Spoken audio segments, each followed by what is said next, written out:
en Televisión Española el secretario general del Partido Socialista, Alfredo Pérez Rubalcaba. Buenas noches.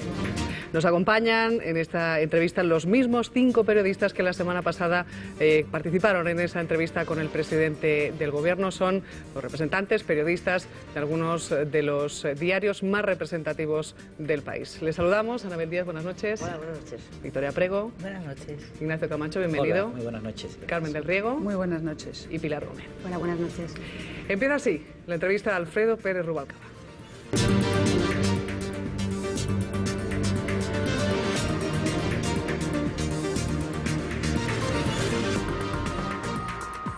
Señor Rubalcaba, enseguida le voy a preguntar por la crisis, pero la actualidad manda y en este caso quería saber si le ha sorprendido ese adiós de Esperanza Aguirre. Sí, la verdad es que no lo esperaba, ¿no? Había rumores sobre este asunto, pero no lo esperaba, ¿no? Y tengo que decirle que respeto su decisión, faltaría más, y que le deseo lo mejor. En algún momento ha mencionado ella sus problemas de salud, que ha dicho que estaban presuntamente resueltos, y yo así lo espero. De verdad que deseo que todo le vaya muy bien. Señor Rubalcaba, quería hacerle la primera pregunta exactamente la misma que le hice hace justo una semana aquí al presidente del Gobierno. ¿España necesita un rescate? Yo creo que no, al menos yo no lo pediría. No lo pediría por distintas razones. Primero, porque afecta a la marca España, a la imagen. Le voy a contar una cosa que me pasó después del rescate financiero. Me encontré con un empresario vasco. Tengo muy buena relación por razones obvias con los empresarios vascos, a los que quiero y agradezco muchísimo su apoyo en momentos difíciles. Y me contó que venía de una feria internacional y que se había encontrado con un cliente habitual y le había dicho: este año no te voy a comprar. Y ¿por qué? Porque no tengo seguridad de que el año que viene me puedas dar repuestos. Eso es la imagen. Segundo, porque es probable que lleve una condicionalidad que son recortes sociales, con toda claridad. Y hay mucho sacrificio que se está haciendo en España, no podemos hacer más sacrificio. Recortes sociales. Recortes sociales que además caminan en una dirección económica yo creo que equivocada. Y para poner un ejemplo, Portugal. Portugal lleva rescatado un tiempo y cada vez va todo peor. Y es que la política económica europea, que es la que inspira estos recortes, yo creo que está equivocada, lleva tiempo equivocado. Recortas y recortas y recortas y el resultado es recesión, recesión y recesión. Y finalmente, por una cosa que le pasó también a Portugal hace poco, no sé si se acuerda usted, aparecieron unos señores allí, le dijeron a los trabajadores portugueses: 7 puntos abajo vuestros salarios, y se fueron por donde habían venido. Y este es un tema muy duro, es soberanía lo que acaba cediendo sobre temas importantísimos. Por lo tanto, yo diría que no lo pediría. Usted, que formó parte del anterior gobierno, ¿qué parte de responsabilidad tiene el Partido Socialista en esta crisis? Bueno, hasta noviembre, diciembre, mucha. Éramos el gobierno. Es verdad que esta es una crisis internacional, que una buena parte de la política es europea, seguro que lo vamos a discutir esta noche.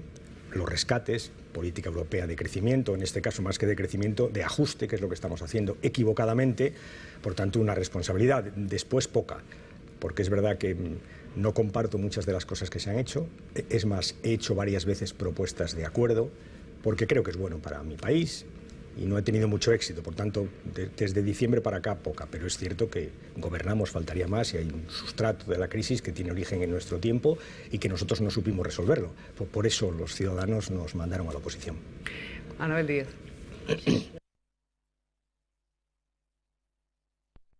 Lo mismo con todos los gobernantes europeos.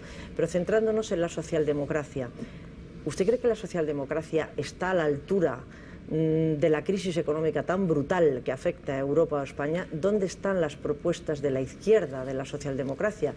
Porque no vamos a las encuestas, quizás hablemos después, pero no se ve, no se visualiza cuál es la propuesta socialdemócrata. El señor Hollande ha llegado al gobierno y ya empieza a haber fisuras en sus filas. Era la gran esperanza blanca, pero tiene que recortar.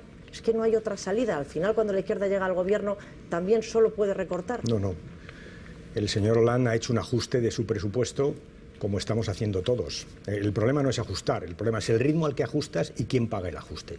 Ese es el problema. Y en segundo término, el problema es si es ajuste solo o hay políticas de crecimiento que te permitan, entre otras cosas, ir creando empleo a pesar de los ajustes, ¿no? Este es un poco el dilema. ¿Hollande ha ajustado? Sí. Ajustado, ha hecho un ajuste. Es verdad que ha hecho un ajuste, entre otras cosas, pidiendo impuestos a los que más tienen, tanto que, como usted sabe, en Francia hay uno de los grandes las grandes fortunas que se quiere marchar. En fin, por tanto, ha hecho lo que tiene que hacer, creo yo, que es pedir un esfuerzo a los que más tienen, pero no ha hecho solo eso. Ha puesto en marcha distintos planes de crecimiento, por ejemplo, un plan para crear empleo para los jóvenes, subvencionando 10.000 contratos en el próximo año. Por tanto, primero lo ha hecho pidiendo un esfuerzo a los que más tienen y segundo lo ha hecho compaginándolo con políticas de crecimiento. Y esa es la diferencia esencial entre la política socialdemócrata y la política europea de la derecha, que es la que está mandando. Y por eso es verdad que las expectativas de la socialdemocracia son crecientemente buenas. En Alemania tienen expectativas, en Italia tienen expectativas, en Gran Bretaña tienen expectativas, por tanto sí, claro que hay diferencias, naturalmente que las hay. ¿Y a usted, señor Rubalcaba, le parece que si España, como país único y solitario, se enfrentara a las recomendaciones / exigencias de la Unión Europea y se negara a hacer los recortes donde se le piden, tendría una buena respuesta de los mercados? Es decir, ¿conseguiríamos con esa posición, que es la que usted defiende, que la prima de riesgo bajara y los intereses de la deuda se redujeran? Yo no me he entendido mal, ¿no? Yo he dicho que no pediría el rescate. No, me refiero a los recortes, no al rescate. Yo he dicho que, vamos a ver, yo tengo distintas discrepancias con el señor Rajoy, algunas con la Unión Europea, algunas conocidas porque fueron objeto de debate en el transcurso de la campaña electoral.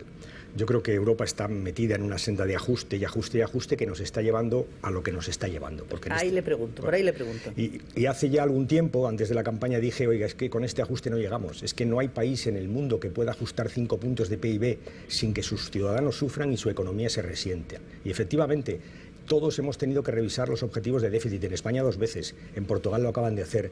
En resumen, Europa se ha puesto una agenda, un calendario de ajuste que es imposible, y la prueba es lo que está pasando. Y yo sostengo que volveremos a revisar ese calendario y que lo mejor es hacerlo de una vez por todas, no esta cosa de irlo haciendo a plazos, porque la gente, entre tanto, sufre muchísimo en los países y en España es un buen ejemplo. Y segundo, es verdad que Europa te dice que hay que mantener un ajuste, lo que no te dice es exactamente cómo tienes que hacerlo. Eso se puede discutir, claro que se puede discutir. Usted puede ir a Europa y decir, oiga, yo necesito 3.000 millones de euros. ¿Los puedo sacar de una subida de IVA o de un impuesto de grandes fortunas? Naturalmente que se puede discutir. No es quien Europa para decirte cómo tienes que hacer el ajuste. Europa lo que te dice son las cifras del ajuste. El resto es discutible. Faltaría más. Claro que es discutible. Y si no, debe serlo. Y yo le aseguro que se puede discutir. Ignacio Camacho. Señor Rubalcaba, usted en las últimas semanas, en los últimos días, ha propuesto algunas medidas alternativas, el tipo del impuesto de rentas altas y alguna otra, que parecen sugerir una cierta alternativa de gobierno. Yo quería preguntarle si estas propuestas hace usted como líder de la oposición, a ver si el señor Rajoy le hace caso, o son el embrión de un programa electoral. Porque a día de hoy usted todavía no ha dicho que vaya a ser el candidato a la presidencia de su partido. ¿Lo puede aclarar esta noche? Bueno, puedo empezar por lo último, ¿no? Mire, este verano pues he visto a mucha gente, ¿no? He hablado con mucha gente, ¿no? Debo decir que he oído de todo, también críticas, ¿eh? Pero sobre todo me han contado sus problemas, me han preguntado por las expectativas. La gente está muy mal, lo está pasando muy mal y sobre todo no tiene futuro por delante. Es verdad que es un gobierno que presenta unas cifras de empleo y te dicen en el 2015 estaremos peor que hoy y además te aprieto. Bueno, pero ¿dónde voy? Nadie me ha preguntado si va a ser candidato, nadie. Es que este es un tema que no está ahí, ¿sabes? Que la gente está viviendo su día a día muy dolorosamente y yo estoy en eso. Por tanto, dentro de cuando sean las elecciones ya nos lo plantearemos. ¿Qué estoy haciendo? Una oposición responsable, que consiste, como he dicho varias veces, yo estoy ofreciendo mis alternativas. Y la primera le he dicho al presidente Rajoy varias veces, creo que hay acuerdos que hacer. Y le voy a decir más. Uno de los problemas que tiene España, y hablaremos de esto en esta entrevista, es la desconfianza que ha suscitado, entre otras cosas, el señor Rajoy. Y yo creo que una forma de ganar confianza fuera, que es lo que al final pasa, no te prestan porque no se fían de ti, entre otras cosas, es que hubiera acuerdos. Usted se imagina si en España alcanzáramos algunos acuerdos serios, los sindicatos, los empresarios, las comunidades, los partidos, sobre lo que tenemos que hacer y la agenda que tenemos que hacer, lo importante que sería para nuestro país. Eso estoy intentando. Y entre tanto ofrezco mis alternativas, y es que las hay. Algunas están encima de la mesa. Y por ejemplo, usted decía impuestos. Pues yo creo que hay que tocar impuestos. Es más, creo que la alternativa que España tiene en este momento es o retroceso social o una reforma fiscal seria, y yo la estoy proponiendo, y creo que efectivamente hay que tocar sociedades, hay que tocar el IRPF, hay que tocar las plusvalías, todo esto hay que hacerlo, porque entre otras cosas hacen falta más recursos. Niego el ajuste. Lo que digo es que el ajuste, si me permite la expresión, tiene que ser justo. Y este que está haciendo el Gobierno no lo es. Carmen. Señor Rubalcaba, estamos en víspera de unos presupuestos que todo anuncia que van a ser muy duros. Ustedes congelaron las pensiones en 2010, salvo las más bajas. ¿Entenderían que el Gobierno de Rajoy hiciera lo mismo ahora? Congelamos las pensiones salvo las mínimas. Es verdad que es casi un 40% de las pensiones, ¿no? Vamos a ver, yo creo que el señor Rajoy tiene que aclarar alguna cosa que, por cierto, no aclaró aquí en este programa, es que va a hacer con las pensiones en el momento actual. Yo me precio de haber adivinado bastantes de las cosas que el señor Rajoy iba a hacer, de las que dijo que no iba a hacer y luego hizo aquí, entre otras cosas, en un plato de televisión, y le digo que no contestó aquí a una pregunta sobre qué va a hacer con las pensiones, con lo que les debe a los pensionistas. Porque es verdad que se subieron las pensiones el 1%, la inflación se va a ir en torno al 3%, por tanto hay 2 puntos de diferencia que hay que pagar en el mes de enero y hay que hacer una presupuestación. Alguien le preguntó aquí, creo que fue usted misma, y el señor Rajoy dio la callada por respuesta. Debo decirle que le pasó lo mismo que a mí, ¿eh? Yo le pregunté en el Parlamento y me respondió con un... No me respondió.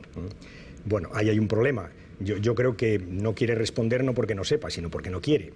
Es evidente que esos son 2.000 millones de euros, que la Seguridad Social debe 8.000 millones, tiene una deuda, va a tener un déficit de 8.000 millones, tiene un problema serio y yo creo que tiene que aclarar a los pensionistas qué va a hacer con eso. Porque es verdad que el señor Rajoy y los líderes del PP presumen una y otra vez de que han subido las pensiones y es cierto, pero no, me explico. Han subido el 1%, de acuerdo, pero luego han subido el IVA, el copago. Fíjese, un cálculo muy sencillo. Un pensionista que gana 600 euros, le han subido 6 euros la pensión, simplificadamente. Solo el copago son 8 euros, por tanto ya ha perdido poder adquisitivo, ya gana menos. Y no le he hablado de la luz y del teléfono. En resumen, sostengo que los pensionistas hoy viven peor que hace un año y faltan 2 puntos por aclarar, 2 puntos de inflación, que lo tiene que hacer. Y le voy a decir más. Me preguntaba, ¿qué me preocupa de las pensiones? Le voy a decir lo que me preocupa, además de esto.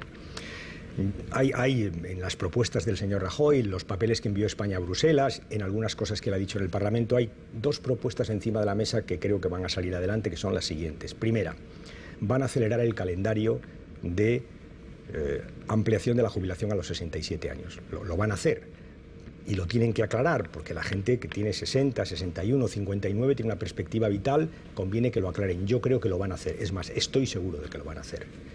Segundo, sabe usted que el periodo de cálculo de la pensión eran 15 años, pactamos con los sindicatos hasta 25, dimos un periodo transitorio porque esto afecta a la pensión, lo van a cambiar con toda seguridad. El esquema transitorio lo van a hacer más deprisa y probablemente vayan al cálculo de toda la vida laboral, que es una vieja pretensión de la derecha empresarial española. Eso baja las pensiones de la mayoría de los ciudadanos. Eso también lo van a hacer y esas cosas las tiene que aclarar. En resumen, más allá de decir cosas de, en fin, el presupuesto del año que viene será el mismo, faltaría más, ¿no? Más allá de eso, o que le encarga al señor Montoro que se cuide de los pensionistas, que por cierto es la peor noticia que le podían haber dado a un pensionista, más allá de eso, conviene que aclare qué va a hacer con las pensiones, con lo que le debe a los pensionistas y con el futuro de las pensiones. Y una cosa más le voy a decir, o 2. Una que tiene que ver con el sistema de pensiones. Se modificó por un acuerdo entre los sindicatos, los empresarios y el gobierno socialista. Fue un acuerdo difícil, muy importante. El Partido Popular en aquel momento dijo que no quería, que ampliar la edad de jubilación era malo. Bueno, ahora parece que lo va a hacer peor, lo va a empeorar, pero va a romper un acuerdo, ¿eh? Un acuerdo muy importante. Le voy a contar una anécdota, hablando de pensiones, que me pasó con la señora Merkel, ¿no? A los 2 o 3 días de firmar este acuerdo de pensiones, hubo una cumbre parecida a la que ha habido aquí hace unos días de empresarios alemanes y que están muy bien, de verdad es que son muy interesantes, y la señora Merkel comentó en público y a mí me causó una buena impresión. El comentario dijo, bueno, es verdad que la reforma que ha hecho España es una reforma moderada, se podría haber hecho una reforma más dura, pero, dijo, tiene una gran ventaja, que tiene un acuerdo. Un acuerdo es importantísimo y yo lo creo, una vez más, como decía antes, creo en la bondad de los acuerdos. Por tanto, va a romper un acuerdo y eso convendría que lo aclarara rápidamente, ¿no? Pilar Gómez. El principal problema que tiene ahora el Gobierno es cumplir el déficit, recortar para llegar a ese objetivo de déficit. Y yo le quería preguntar si fue un error por parte de su Gobierno eliminar el techo de gasto a las comunidades autónomas, que han hecho que se disparara el déficit. Y por otro lado, ¿qué pasó o qué no controlaron para que se disparase tanto el déficit? ¿En qué fallaron sus cálculos? No, vamos a ver. Esto se conoce porque ha habido un informe del Banco de España. Las comunidades autónomas, lo que pasó en el trimestre final del año pasado es que se les cayeron los ingresos a plomo. La economía europea se paró en agosto, tuvimos una recaída espectacular, y no solo en España, en toda Europa, y cayeron los ingresos de las comunidades autónomas, y no es que gastaran más, es que ingresaron menos.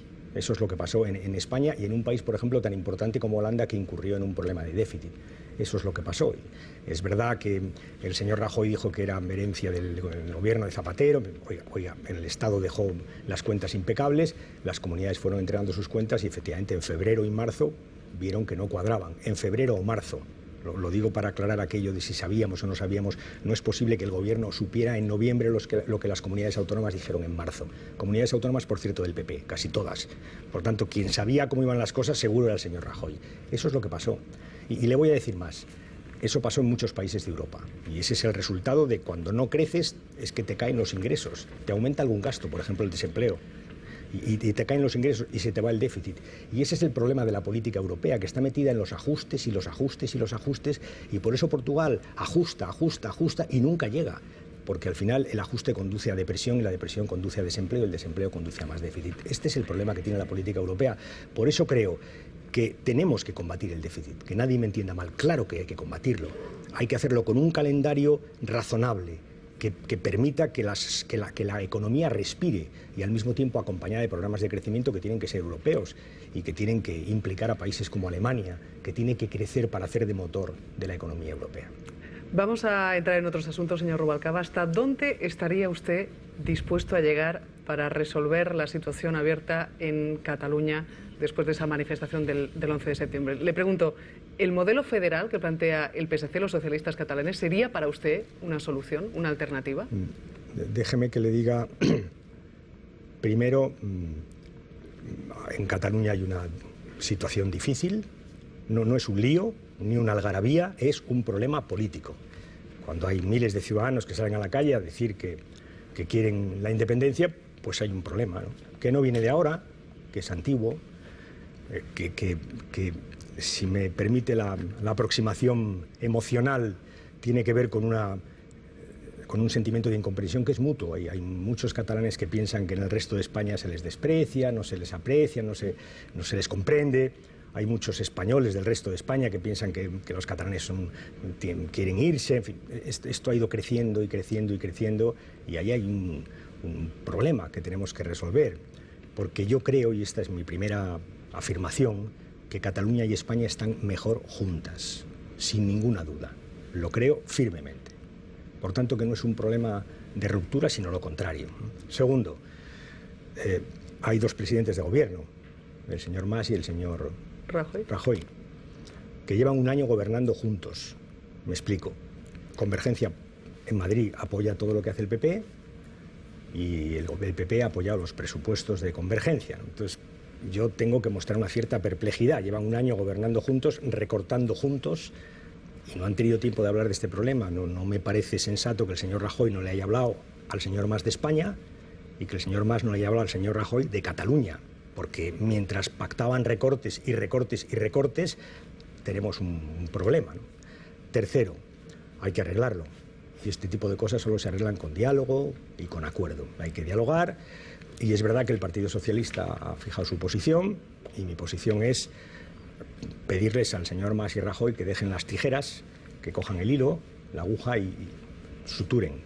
Eso es lo que tienen que hacer. ¿Y ese modelo federal que le preguntaba? Ahora voy, pero claro, es que todo esto tiene una historia, ¿sabes? Que hay dos gobiernos, no sé si me entienden, no es que yo no me sienta responsable, ¿eh? La diferencia entre el PSOE y el PP, entre otras, es que cuando no gobernamos también nos sentimos responsables de lo que pasa en España. Le decía, hay que fijar algunas cosas, ¿no? Y le decía al señor Mas, el señor Mas ha dicho, me tenéis que dar lo que pido, y si no me lo dais, me voy mañana, y si me lo dais, me voy pasado mañana. Eso no es una forma razonable de empezar las cosas. Entonces yo le dije ayer en Cataluña, aclárese usted, si usted quiere dialogar para mejorar la convivencia, los socialistas, los catalanes y el resto de los socialistas españoles, estamos ahí. Ahora, si usted quiere organizar el divorcio, pues mire usted, nosotros en ese diálogo no estamos. Y al señor Rajoy también le dije una cosa, le dije, oiga, es que su partido hay gente que dice cosas de Cataluña que yo no comparto, muy duras.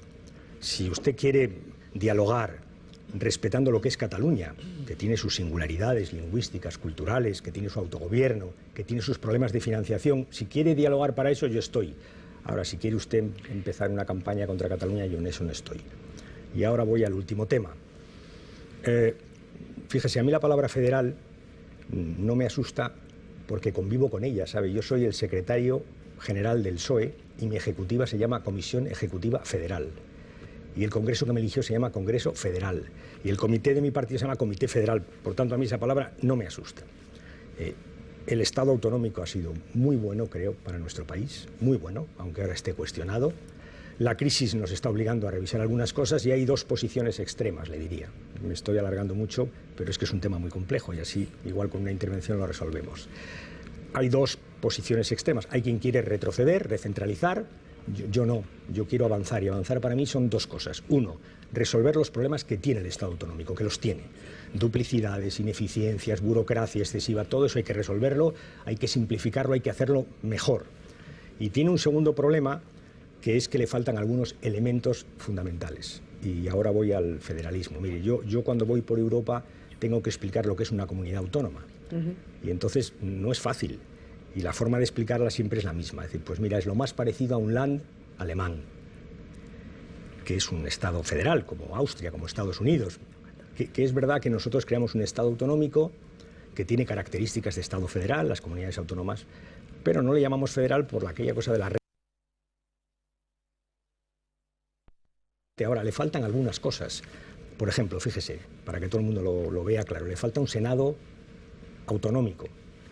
Un Senado en el que las comunidades puedan compartir con el gobierno y decidir políticas que afectan a todos, por ejemplo, las infraestructuras. Usted no se ha dado cuenta lo raro que es que los trenes y las carreteras que afectan a todos en España se diseñen desde el Estado sin contar con que afectan a todos, por ejemplo, las infraestructuras. Usted no se ha dado cuenta lo raro que es que los trenes y las carreteras que afectan a todos en España se diseñen desde el Estado sin contar con las comunidades por las que pasan. Pues eso en Alemania lo hace el Senado.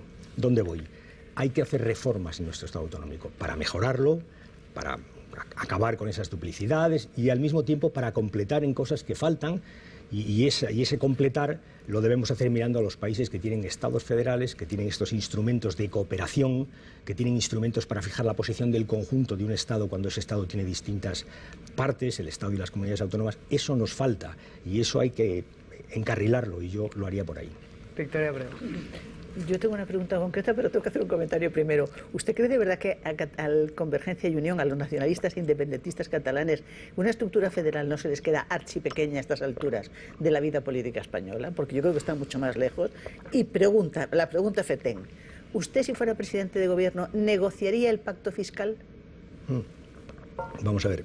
Yo con el pacto fiscal, ya he dicho que no estoy de acuerdo en el objetivo final del pacto fiscal, que es el concierto. Para que todo el mundo entienda, significa que Cataluña recauda sus impuestos y le paga a España en función de una serie de servicios que se supone que España le presta. Yo con ese sistema no estoy de acuerdo. Ahora, una cosa es no estar de acuerdo con lo más que pide, en este caso, algún sector de Cataluña, entre otros el señor Mas, y otra cosa es no estar de acuerdo en negociar la financiación. Porque la financiación se negocia cada 5 años. De hecho, el sistema actual acaba en el año 2013 y hay que renegociarlo. Y lo lógico es que las comunidades pues vayan pidiendo sus cosas.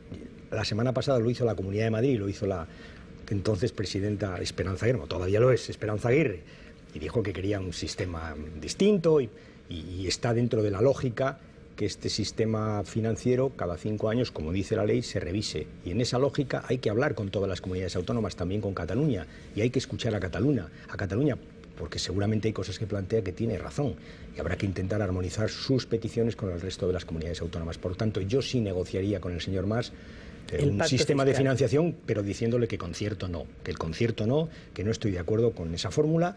Y eso tiene que quedar muy claro desde el principio, porque lo peor son las ambigüedades. Es que al señor Rajoy le preguntaron por esto, ¿saben? En la campaña electoral. Le preguntaron en la sede de un periódico que está aquí representado. Y dijo, bueno, todo es discutible. No, todo no es discutible. El concierto no. Y ese tipo de ambigüedades, ¿sabe? En según qué cosas lleva a malos sitios. Ignacio. Diálogo todo, pero deben quedar claras algunas cosas. Señor Rubalcaba, en Andalucía y en Asturias su partido ha formado alianzas de gobierno con Izquierda Unida. Me gustaría saber en la política nacional. si formaría, de ser necesario, un gobierno con Izquierda Unida. Y por último, ¿qué opinión le merece que un diputado de IU haya encabezado asaltos a fincas y a supermercados? No, lo segundo es claro, no puedo estar de acuerdo con este tipo de cosas, ¿no? Puedo entender que la gente lo pasa muy mal, y lo pasa muy mal, créame, pero lo que no puede ser es que se asalten supermercados, no es la solución.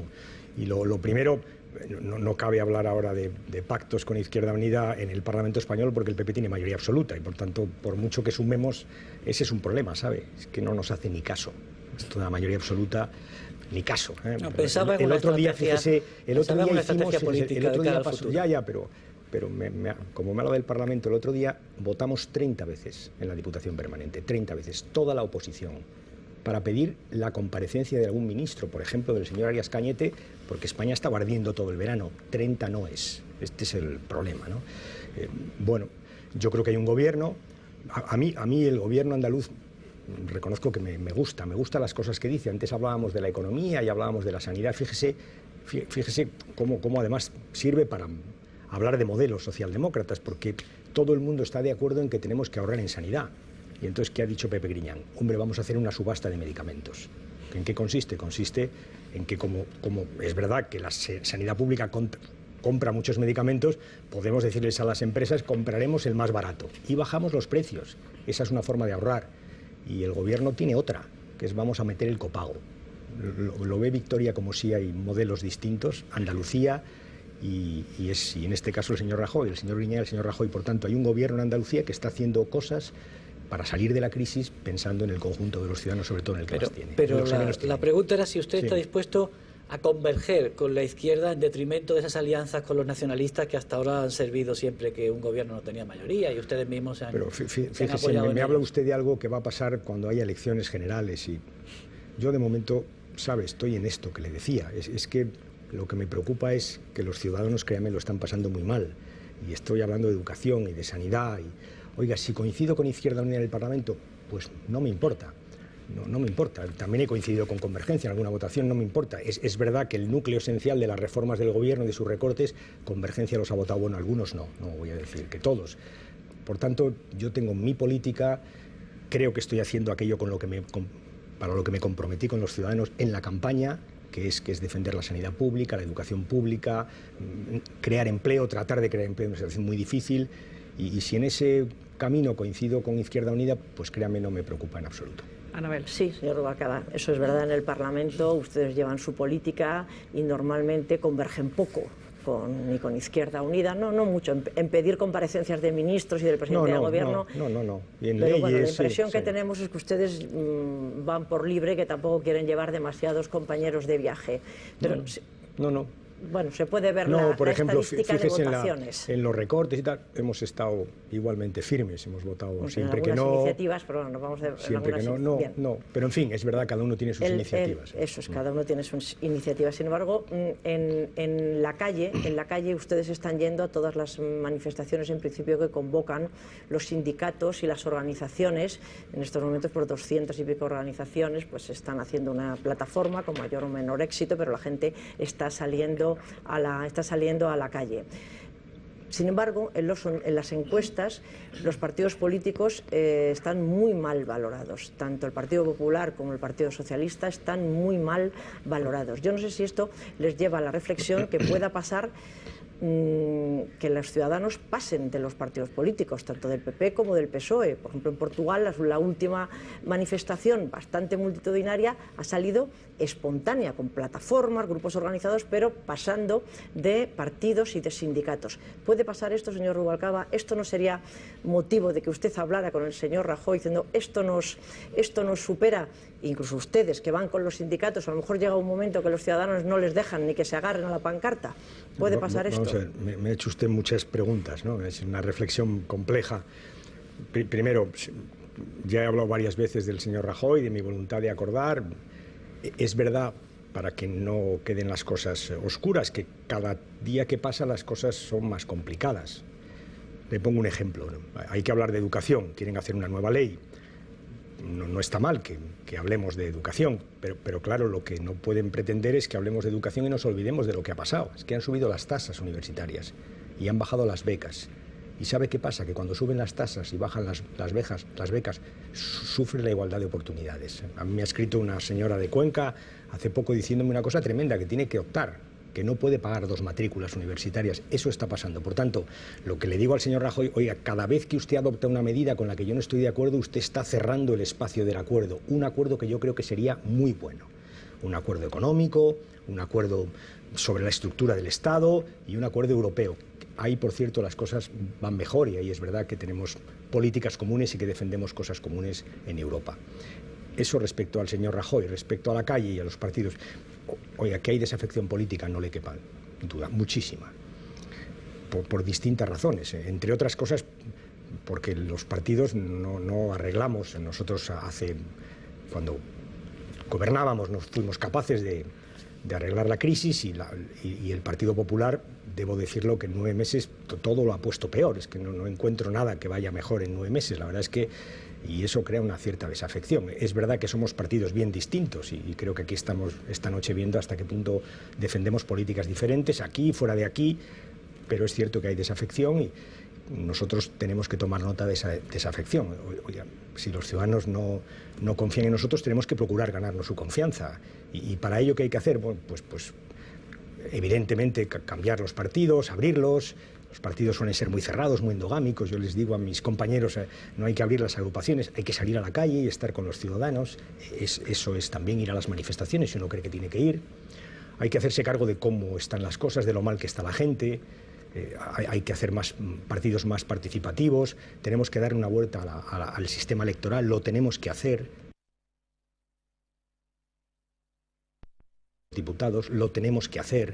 Estas cosas las tenemos que hacer. Es decir, más allá que la desafección tenga causas, los partidos tenemos que tomar nota de esa desafección y tratar de acercarnos a los ciudadanos y de resolver aquellas cosas que los ciudadanos ven que no estamos haciendo. De su discurso es los recortes que está haciendo el Gobierno, que han provocado una enorme manifestación todavía el sábado. PSOE estuvo, pero no estuvo representado al más alto nivel. Usted no estuvo la vicesecretaria. Y el sábado ya se oía la petición de huelga general. ¿El PSOE apoyaría una huelga? No estuvimos, pero estuvo el PSOE. Le voy a decir que yo no estuve porque convocaban los sindicatos y las asociaciones, y si quiere que le diga la verdad, me parecía que eran ellos quienes tenían que protagonizarlo, ¿no? El PSOE estaba ahí, los militantes han ido, porque estamos sustancialmente de acuerdo con lo que está pasando, con los recortes, contra los recortes, con lo que proponían. Que no es solo los recortes, que me he esforzado por decir que es un cambio de política económica, que es más allá que los recortes es el reflejo de una determinada política económica. No sé qué harán los sindicatos con lo de la huelga general, no lo sé, y en su momento, si la convocan, ya diremos lo que haya que decir. Sabe usted que yo no soy partidario de convocar huelgas, porque no me corresponde a mí. Son los sindicatos los que deben de hacerlo. Si lo hacen, pues diremos qué posición tenemos. Pero sí le digo, hay una corriente muy, muy fuerte de ¿cómo le diría yo?, contra el gobierno. Es verdad que el gobierno es que ha hecho todo lo contrario de lo que dijo, pero fíjese, yo creo que lo más importante es lo que está haciendo, es que está haciendo daño a mucha gente, y además de forma muy arrogante. Le pongo el ejemplo de la reforma laboral.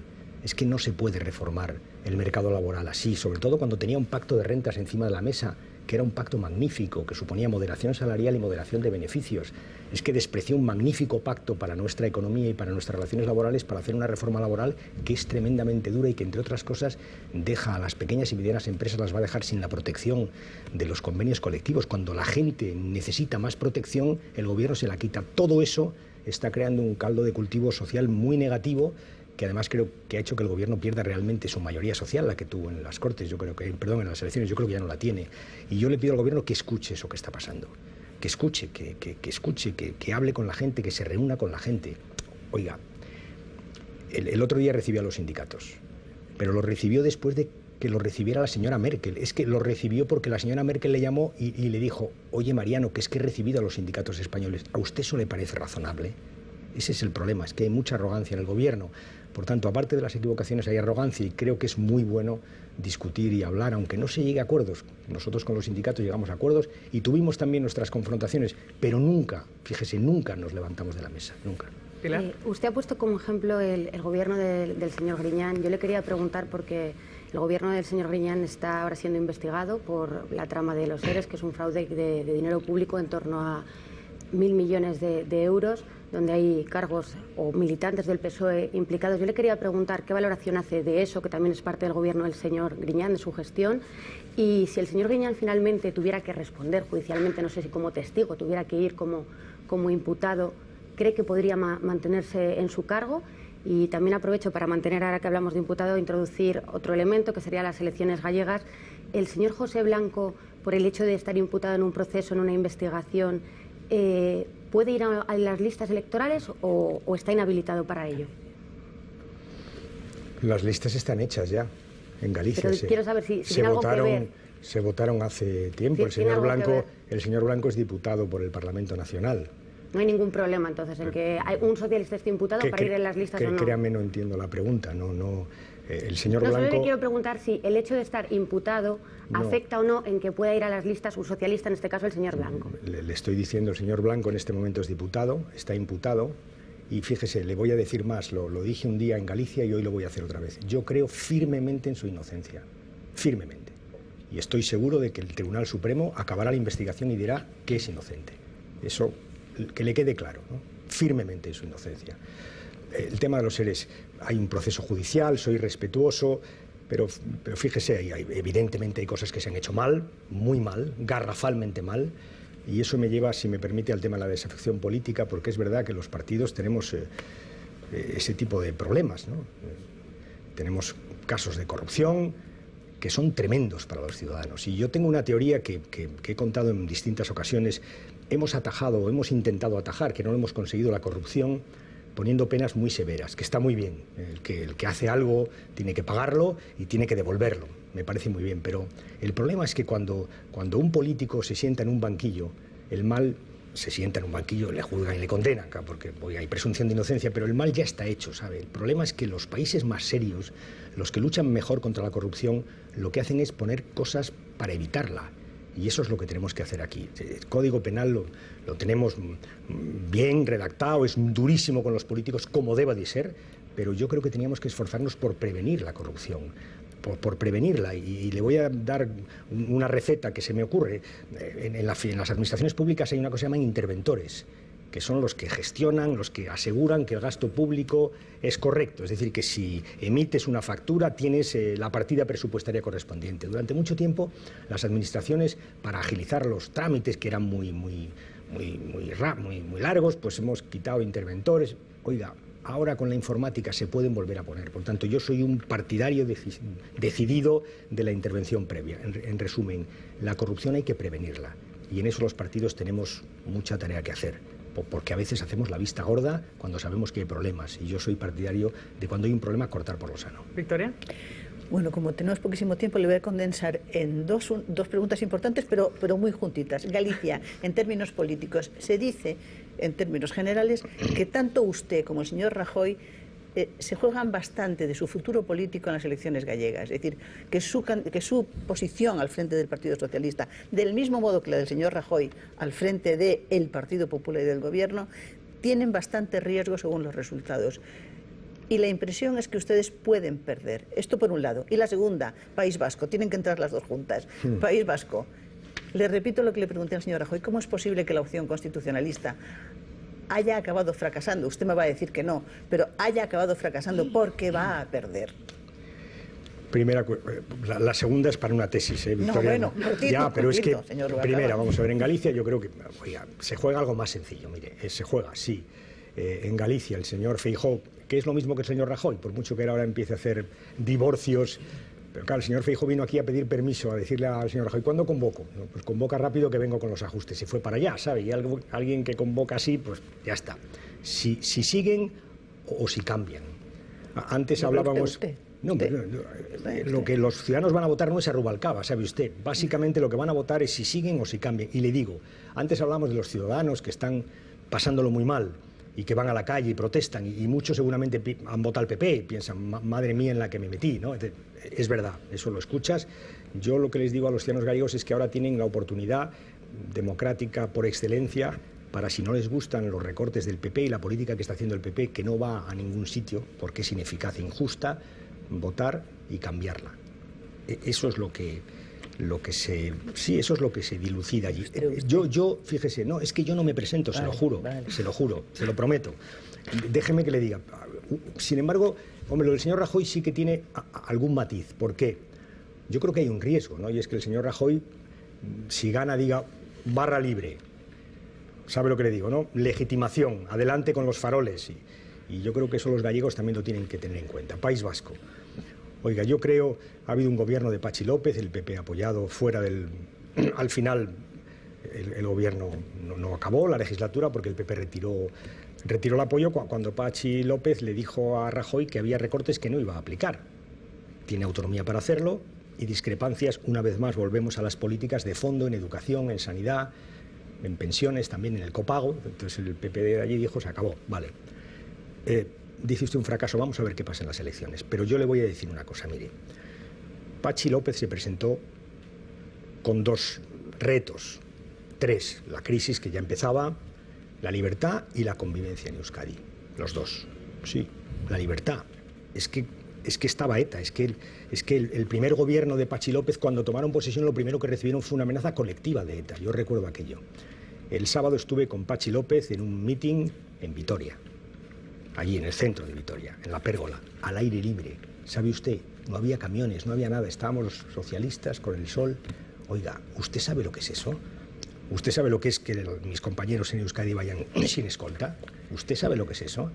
Había un problema de convivencia en Euskadi, porque es verdad que había políticas sectarias y discusiones sobre si eres vasco, no eres vasco, quién es más vasco. Oiga, ahora no. Ahora todos los vascos saben, después de 4 años de gobierno de Patxi López, todos saben que son vascos porque viven allí, porque han decidido vivir allí, porque han nacido allí, porque trabajan allí, voten derecha, izquierda, hablen euskera o no, sean nacionalistas o no, son todos vascos. ¿Usted sabe lo que es eso? Por tanto, creo que si miramos esos dos objetivos, más allá de que creo que ha luchado muy bien contra la crisis, oiga, yo le tendría que decir a Patxi López, misión cumplida, amigo. Aunque pierda. Misión cumplida. Vamos a ver qué pasa en las elecciones. Misión cumplida.